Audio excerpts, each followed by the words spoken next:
Hello, everybody, and welcome to another episode of The Breeze, Breezeway Productions The Breeze, where we bring you the latest in independent films and film festival news. And we continue our coverage of this year's 2025 Tribeca Film Festival. And we are continuing with a documentary film, which will be screening at the festival this year, called Take the Money and Run. And we have director-writer Ole Juncker here to talk about the film. How are you, Ole? I'm very good. Happy to be here. Right on.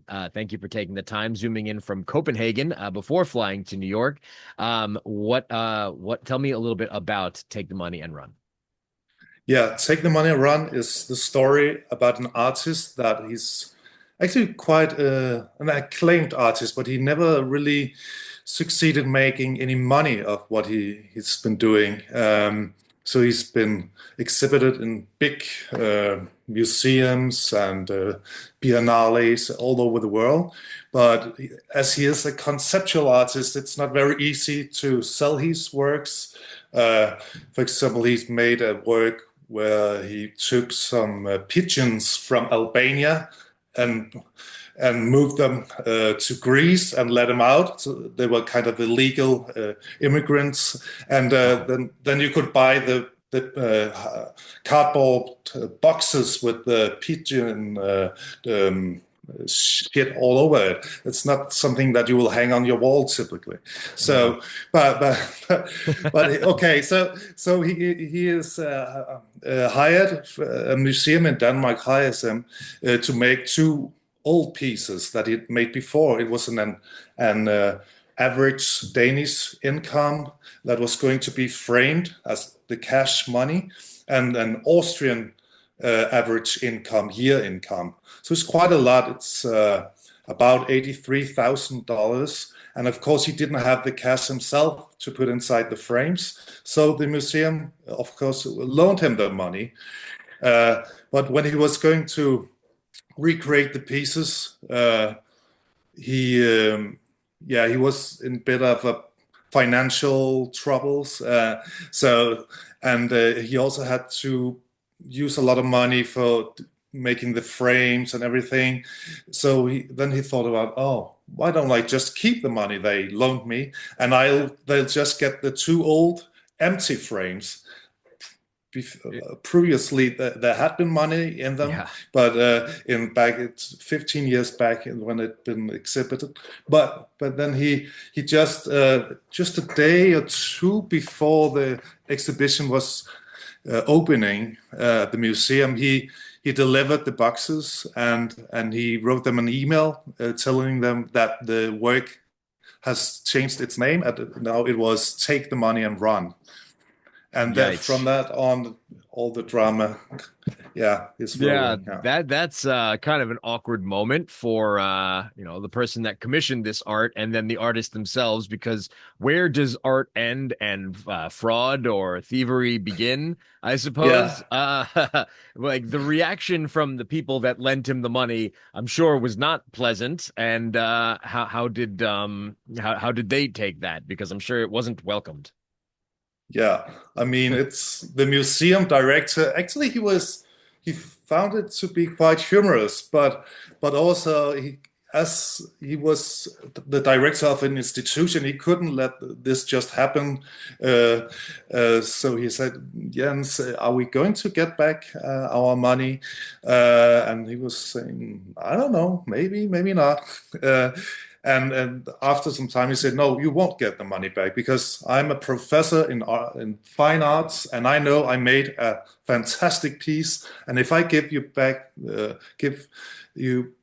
money, then Yeah. I will ruin the piece. So I can't. Sorry, I can't do it." How help me understand this, because I know that there's probably Yeah, other people like myself that are have sure. questions about the art world. What determines fine art's value? I can understand artists that were making creations in the 1300s, 1400s. Usually they say after an artist passes, then your work becomes valuable. Many of the most famous artists that have their work displayed in museums are no longer with us, but they were paupers when they were making the art. So how do the art connoisseurs or art people decide how much the value of a piece of art is worth? I know that's a loaded question, but in this instance, Yeah, with take the money and run, like, how does the artist know, like, yeah, that's the value of what you gave me, so this is what the art piece is? Like the banana on the wall thing, that yeah, kind of went viral. People said, like, yeah. this is art. I don't get it. Can you help understand that?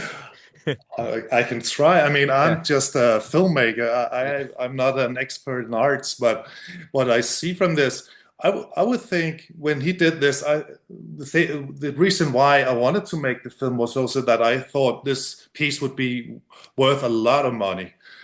Um, oh, sorry, did it Yeah, it's okay. freeze? You're fine. Okay.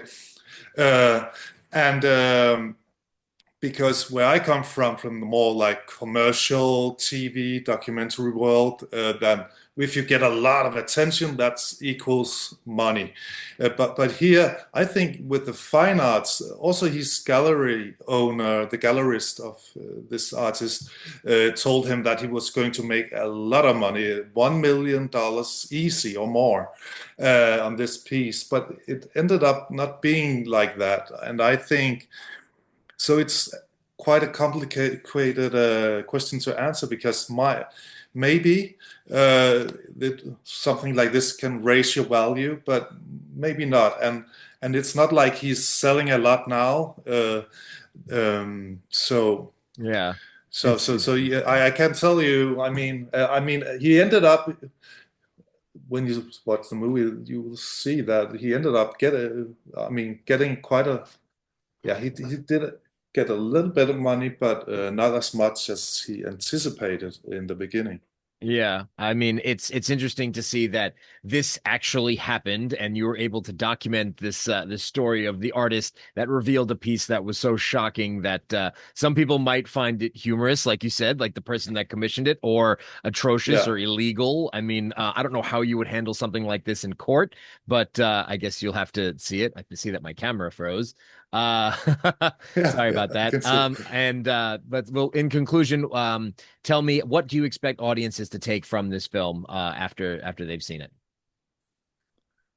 I hope it's kind of an escape from everyday life.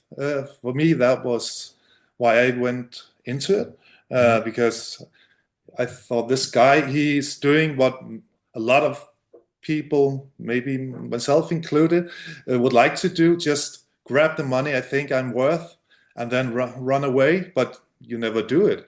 But now you can live the fantasy through his actions. So it's kind of yeah mind-boggling, or yeah, what can you say? An escape from everyday life, I would say.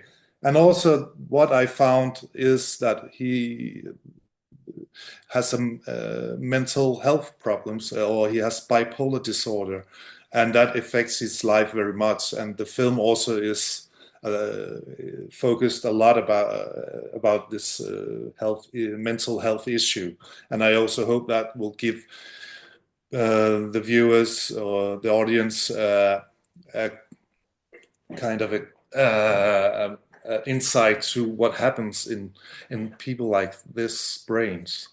Yeah, it's definitely an interesting view on art, mental health, law, and the release of the piece to the museum. And we hope our audiences are able to check out "Take the Money and Run" screening at this year's 2025 Tribeca Film Festival. And I thank you for taking the time to speak with me about it today, director writer Ole Juncker, to talk about "Take the Money and Run."